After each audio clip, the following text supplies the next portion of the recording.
Hello and welcome to our continuing journey through the book of Judges in July as we enter chapter 7 today. We were hearing about Gideon yesterday, and Gideon was told that he was going to raise an army and that he was going to defeat his enemies, but the thing was he wasn't sure, so he asked God to prove that he was with him.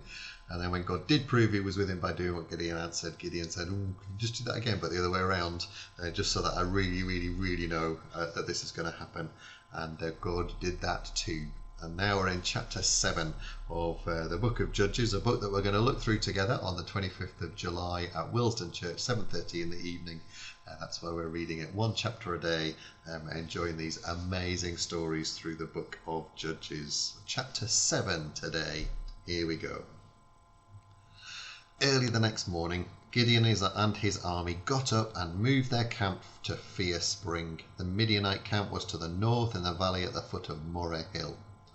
The Lord said, "Gideon, your army is too big. I can't let you win with this many soldiers." The Israelites would think that they had won the battle all by themselves and that I didn't have anything to do with it. So call your troops together and tell them that anyone who is really afraid can leave Mount Gilead and go home.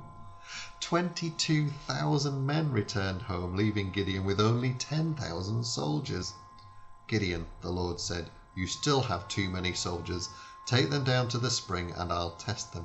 I'll tell you which ones can go along with you and which ones must go back home." When Gideon led his army down to the spring, the Lord told him, Watch how each man gets a drink of water. Then divide them into two groups, those who lap the water like a dog and those who kneel down to drink. 300 men scooped up water in their hands and lapped it, and the rest knelt to get a drink. The Lord said, "Gideon, your army will be made up of everyone who lapped the water from their hands. Send the others home. I'm going to rescue Israel by helping you and your army of 300 defeat the Midianites." Then Gideon gave these orders. "You 300 men stay here. The rest of you may go home, but leave your food and trumpets with us." Gideon's army camp was on top of a hill overlooking the Midianite camp in the valley. That night, the Lord said to Gideon, "Get up, attack the Midianite camp. I am going to let you defeat them. But if you're still afraid, you and your servant Purah should sneak down to their camp. When you hear what the Midianites are saying, you'll be brave enough to attack." Gideon and Purah worked their way to the edge of the enemy camp where soldiers were on guard duty. The camp was huge. The Midianites, Amalekites, and other eastern nations covered the valley like a swarm of locusts, and it would be easier to count the grains of sand on a beach than to count their camels.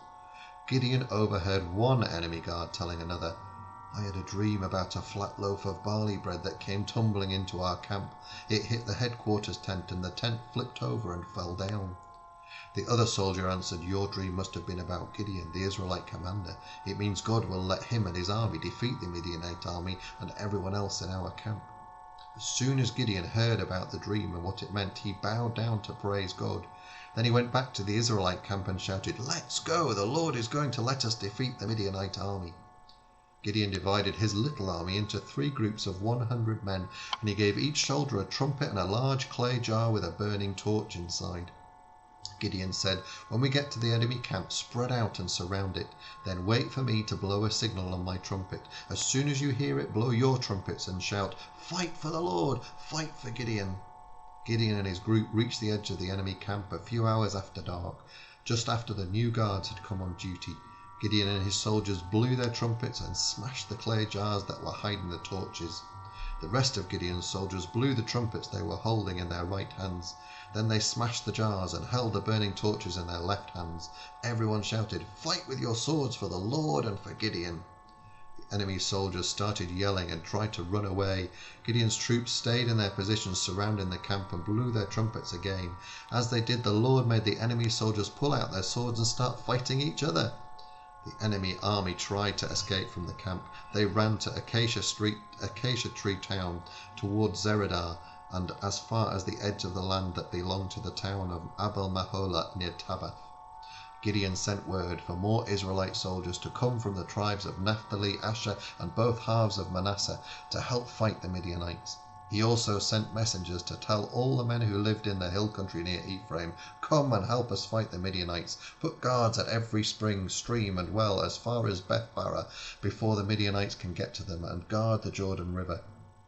Troops from Ephraim did exactly what Gideon had asked, and they even helped chase the Midianites on the east side of the Jordan River. These troops captured Raven and Wolf, the two Midianite leaders. They killed Raven at the large rock that had come to be known as Raven Rock, and they killed Wolf near a wine pit that has come to be called Wolf Wine Pit. The men of Ephraim brought the heads of the two Midianite leaders to Gideon.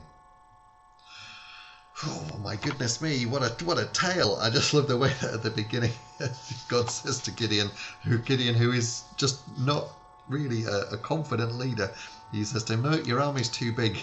I'm going to reduce it from 32,000 he reduced it to 300 and then overwhelmed the people of the Midianite army with those 300. But it was to show that God was in charge, that it wasn't done by their own hand, but it was done by God. And a really spectacular story. What an amazing story we've had there in chapter 7 of the book of Judges. New week tomorrow. Do join me for chapter 8 for Monday morning as we continue our story. More Gideon to come tomorrow, so come and find out what happens next in the story of Gideon in the book of Judges as we journey through it in July. All the very, very best. God bless. Bye bye.